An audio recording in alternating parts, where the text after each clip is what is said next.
Commissioners. और यह मद्य निषेध के बिंदु में बहुत ही महत्वपूर्ण निर्देश दिए गए हैं माननीय मुख्यमंत्री द्वारा, और बिल्कुल कड़ी कार्रवाई करने का निर्देश दिया गया है। 11 बजे से 6 बजे तक ये बैठक चली और उसमें कुछ महत्वपूर्ण निर्देश जो दिए गए, सर्वप्रथम तो जिस थानों में कोई कार्रवाई नहीं की गई है उसको आइडेंटिफाई करके और यह स्टडी करना कि जब पूरे राज्य में कार्रवाई हो रही है तो पिछले 3-4 साल में कोई कार्रवाई जिस थानों पर नहीं हुई है तो उसको आइडेंटिफाई किया जाए और कार्रवाई किया जाए।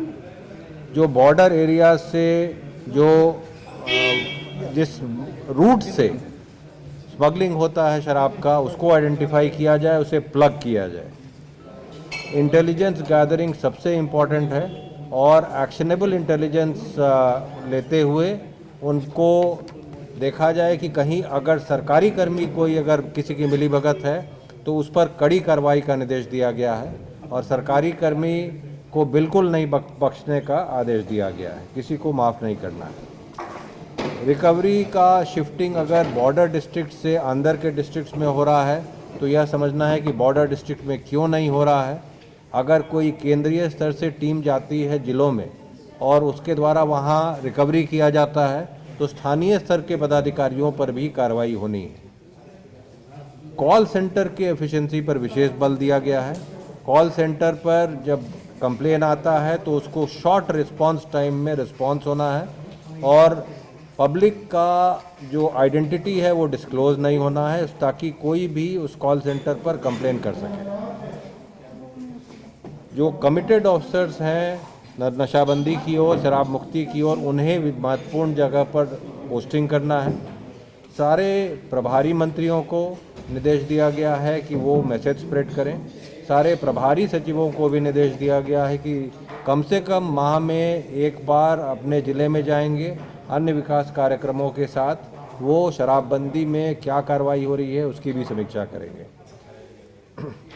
प्रचार प्रसार पर विशेष बल दिया गया है। झारखंड, उत्तर प्रदेश, पश्चिम बंगाल से जो शराब आ रहे हैं उनको कैसे रोका जाए उस पर कार्रवाई करना है। मुख्यालय स्तर से जितने वरीय पुलिस पदाधिकारी हैं उनको भी निर्देश दिया गया है कि वो लगातार फील्ड में रहेंगे। इवेंट होता है या अदरवाइज कोई भी सूचना मिलती है सभी पर कार्रवाई काफ़ी भारी संख्या में हो रही है। सैकड़ों पर एफआईआर हुआ है, सस्पेंड हुए हैं, डिसमिस हुए हैं, हमारे पास फिगर भी है, फिगर हम पढ़ देंगे। हाँ पढ़ देंगे। और साथ में 60 से अधिक एसएचओ को यह बोल दिया गया है कि डिबार कर दिए गए 10 साल के लिए, वो थाने पर नहीं रहेंगे। तो लगातार सरकार इसकी ओर सजग है और जिस पर भी सूचना मिल रही है, जिसका मिलीभगत पता चल रहा है, उस पर लगातार कार्रवाई की जा रही है और वो किया जाएगा और जोर शोर से किया जाएगा। मैं आपके सामने ये फिगर्स पढ़ देता हूँ। कुल 206 लोगों को सेवा से बर्खास्त किया गया है, जिसमें 2 इंस्पेक्टर हैं, 30 सब इंस्पेक्टर हैं, 37 एएसआई हैं, 128 सिपाही हवलदार हैं और 9 जो हैं वो चौकीदार दफादार हैं। इसके अलावा कुल 245 लोगों को वृहद सजा दी गई है, जिसमें जो है वो जिसमें हमारे सब इंस्पेक्टर्स भी हैं, इंस्पेक्टर्स भी हैं और इसके अंदर सहनी भी हैं, सिपाही भी है और हवलदार भी है। इसके अतिरिक्त वर्तमान में अभी 654 डिपार्टमेंटल एक्शन अभी भी चल रहे हैं। इसके अलावा कुल 4 इंस्पेक्टर्स, 46 पुलिस सब इंस्पेक्टर्स, 46 एएसआई, 168 सिपाही हवलदार, 60 चौकीदार दफादार, इन सबके खिलाफ कुल 324 प्राथमिकी दर्ज की गई और जिनमें से 257 में आरोप पत्र समर्पित कर दिया। तो जब आरोप पत्र चला जाता है तो डिपार्टमेंटल एक्शन में डिसमिसल होता है। और इस पूरे आंकड़े से ये बिल्कुल क्लियर है कि कार्रवाई में कोई कमी नहीं है। एक बिंदु और कहना चाहूँगा उदाहरण के साथ, गोपालगंज की जैसे घटना, हाँ मैं जोर की इसमें सबसे जो इम्पोर्टेंट बात है वो ये है कि एक तो अपनी इंटेलिजेंस मशीनरी को गेयर अप करना है हमारी जो इंटेलिजेंस मशीनरी है वो पुलिस हेडक्वार्टर्स के लेवल पर भी है और डिस्ट्रिक्ट लेवल पर भी है, और उनसे एक्शनेबल इंटेलिजेंस जनरेट करवा के और लगातार जो है वो रेड्स करनी है।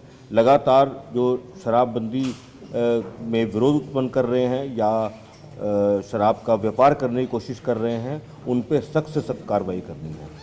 अगर हमारी सेंट्रल टीम यहाँ से जाती है स्पेसिफिक इन्फॉर्मेशन पर किसी भी ज़िले में कि और उसके किसी भी थाने में, और वो सेंट्रल टीम के द्वारा अगर किसी प्रकार की कोई रिकवरी होती है तो संबंधित थाना प्रभारी को तत्काल निलंबित किया जाएगा और शो कॉज जो है वो हायर फॉर्मेशन पर भी किया जाएगा और जिम्मेदारी फिक्स होगी। ये दूसरा पॉइंट है।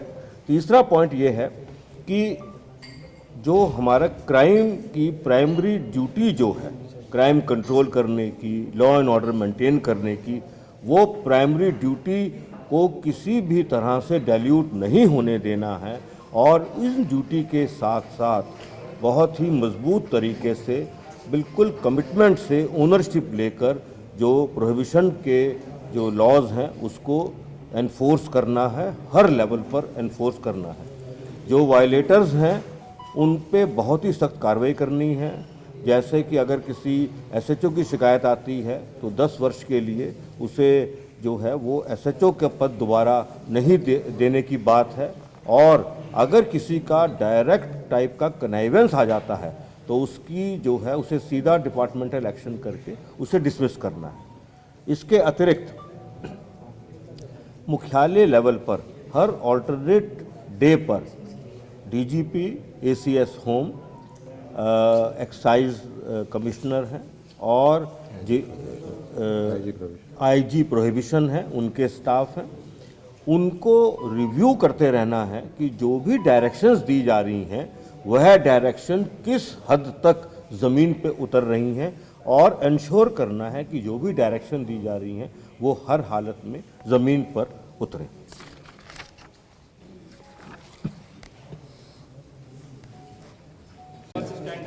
इस पे कुछ क्या हो रहा है? जो दुकानें हैं वहाँ नरगदा है आपका, बिल्कुल आसपास से लगा। नहीं, सबसे पहले मैं बता दूं अबाउट इंक्वायरी एंड एक्शन जो लिया गया है सारे कर्मियों पर, उसमें पुलिस पर भी हुआ है, चौकीदार दफादार, होमगार्ड, सैप, एक्साइज सब पर, और जो विभागीय कार्रवाई 808 पर हुए हैं। प्राथमिकी कुल मिला के 400 हो चुके हैं, बर्खास्तगी 238, वृहद पनिशमेंट 259, और एसएचओ का जो बोला डिबार करने का 68 हुआ है। तो कार्रवाई सभी विभागों के सभी कर्मियों पर हो रहा है जो इसमें पाया गया है संलिप्त हैं। और जो आपने बताया इंसिडेंट का या कहीं पता चल रहा है, जहाँ पर इंसिडेंट हो रहा है पता चल रहा है, आपसे भी अनुरोध है अगर जानकारी मिले तो अपना आइडेंटिटी नहीं भी बताना है तो प्रोहिबिशन कॉल सेंटर पर बताया जाए। और लगातार रेड्स हो रहे हैं। अगर फिगर आप जानना चाहेंगे तो जिस गति से रिकवरीज हो रहे हैं, अरेस्टिंग हो रहे हैं, वो पूर्व में कभी नहीं हुआ है, और ये गति हम लोग बढ़ाते जाएंगे और पूरी कड़ाई से कार्रवाई होगा। पटना जिला के लिए विशेष तौर पर डिस्कशन हुआ। माननीय मुख्यमंत्री जी ने अपनी बातें कहीं, हमारे माननीय मंत्री जी और जो थे जो बैठक में थे उन्होंने भी अपनी बात कही और हमने भी अपनी बात कही, और पटना जिला से उनकी बात भी सुन ली। एक बात बिल्कुल क्लियर है कि पटना जिला को अलग से देखते हैं क्योंकि वो राजधानी है, वो पूरे जो प्रशासन, पूरे सरकार की छवि होती है, तो पटना जिला को हम लोग विशेष तौर पर देखकर और उसमें और मजबूती से और अच्छे तरीके से इसमें कार्रवाई करेंगे, इसको इम्प्लीमेंट करेंगे, और जो लोग भी इसमें रास्ते में आने की कोशिश करेंगे उनके खिलाफ हम बहुत सख्त कार्रवाई करेंगे, चाहे कोई भी। कुल 206 लोगों को सेवा से बर्खास्त किया गया है, जिसमें 2 इंस्पेक्टर हैं, 30 सब इंस्पेक्टर हैं, 37 एएसआई हैं, 128 सिपाही हवलदार हैं और 9 जो हैं वो चौकीदार दफादार हैं। इसके अलावा कुल 245 लोगों को वृहद सजा दी गई है, जिसमें जो है वो जिसमें हमारे सब इंस्पेक्टर्स भी हैं, इंस्पेक्टर्स भी हैं, और इसके अंदर सैनी भी हैं, सिपाही भी है और हवलदार भी है। इसके अतिरिक्त वर्तमान में अभी 654 डिपार्टमेंटल एक्शन अभी भी चल रहे हैं।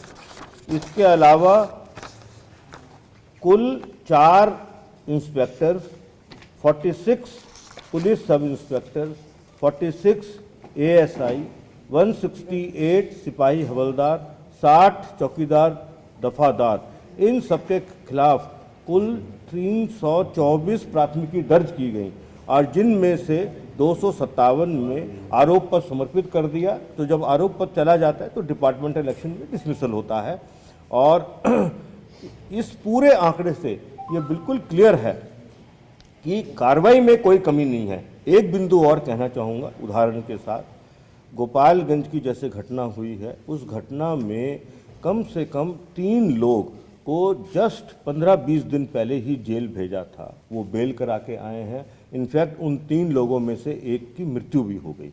तो ये एक बहुत बड़ा चैलेंज है। ये चैलेंज सभी के लिए है कि लोग जो हैं पुलिस के द्वारा गिरफ्तार करने के बाद जब जेल में भेज दिए जाते हैं तो वो बेल करा करके वापस आके उसी काम में लिप्त होते हैं। ये एक बहुत बड़ा चैलेंज है।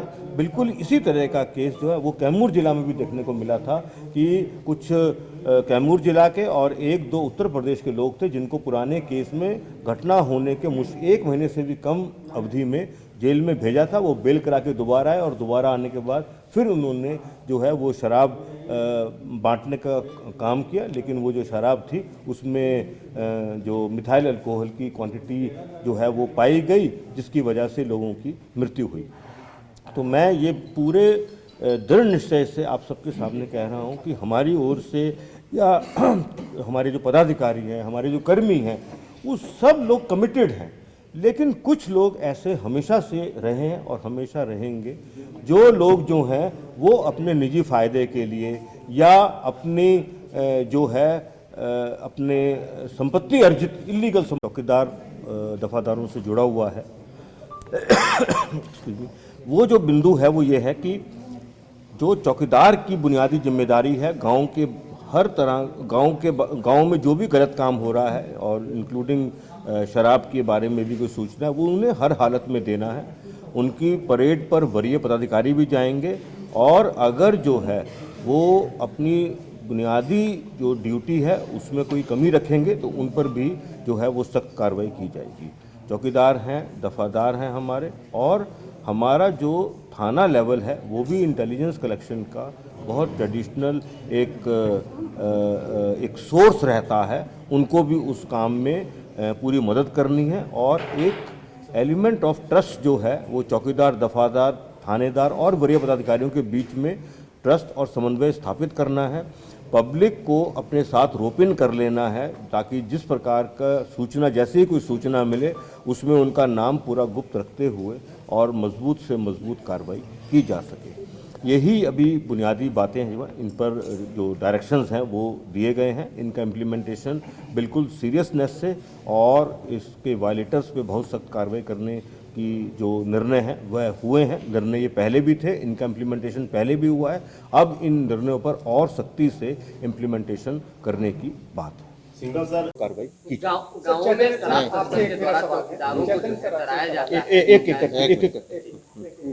सर, क्या अगर भ्रष्टाचार की बात आती है, पुलिस प्रशासन में भ्रष्टाचार की बात आती है, तो शराब के मामले में क्या हम इसको पूरी तरीके से खत्म नहीं कर सकते हैं?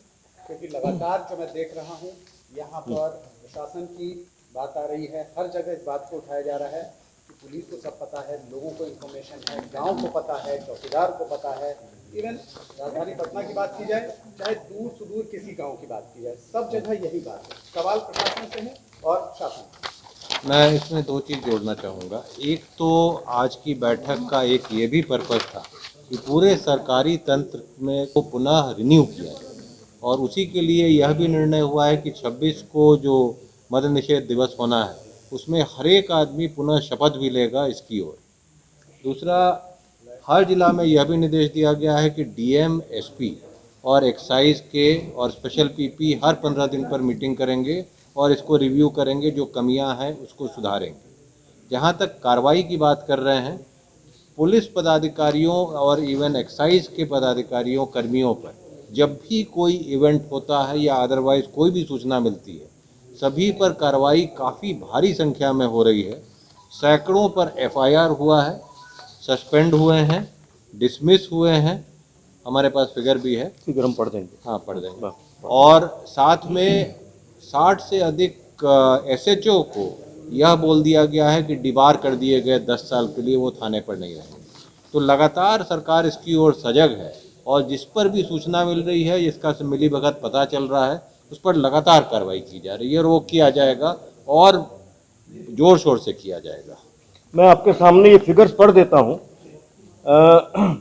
कुल 206 लोगों को सेवा से बर्खास्त किया गया है, जिसमें 2 इंस्पेक्टर हैं, 30 सब इंस्पेक्टर हैं, 37 एएसआई हैं, 128 सिपाही हवलदार हैं और 9 जो हैं वो चौकीदार दफादार हैं। इसके अलावा कुल 245 लोगों को वृहद सजा दी गई है, जिसमें जो है वो जिसमें हमारे सब इंस्पेक्टर्स भी हैं, इंस्पेक्टर्स भी हैं और इसके अंदर सहनी भी हैं, सिपाही भी है और हवलदार भी है। इसके अतिरिक्त वर्तमान में अभी 654 डिपार्टमेंटल एक्शन अभी भी चल रहे हैं। इसके अलावा कुल 4 इंस्पेक्टर्स, 46 पुलिस